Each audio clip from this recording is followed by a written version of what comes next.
بسم اللہ الرحمن الرحیم۔ غزوہ احد کے آخری حصے کا بیان جاری ہے۔ غزوہ احد ختم ہو چکا تھا اور زخمیوں کو تلاش کرنے کے بعد، ان کی مرہم پٹی کرنے کے بعد شہداء کی تدفین کا مرحلہ آیا۔ حضور اکرم صلی اللہ علیہ وسلم نے جہاں غزوہ ہوا تھا اسی جگہ پر شہداء کو تدفین کرنے کا کہا تھا۔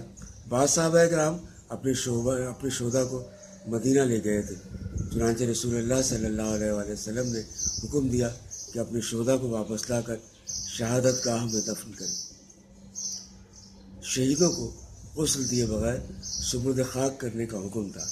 رسول اللہ صلی اللہ علیہ وسلم کے حکم پر 2 اور 3 شہیدوں کو ایک ہی قبر میں دفن کیا گیا۔ حضرت حنظلہ رضی اللہ تعالیٰ عنہ کی میت غائب تھی۔ تلاش کے بعد ایک جگہ اس حالت میں ملی کہ اس سے پانی ٹپک رہا تھا۔ رسول اللہ صلی اللہ علیہ وسلم نے بتایا کہ فرشتے انہیں غسل دے رہے ہیں، کیونکہ ان کی نئی شادی ہوئی تھی اور غسل کرنے کا موقع نہیں مل سکا اور فوری طور پہ وہ جہاد میں آ گئے تھے۔ چنانچہ اسی دن سے حضرت حنظلہ کا نام غسیل الملائکہ یعنی فرشتوں کے غسل دیے ہوئے پڑ گیا۔ سبحان اللہ، کیا جذبہ تھا! سبحان اللہ، سبحان اللہ، سبحان اللہ، وما علینا الا البلاغ۔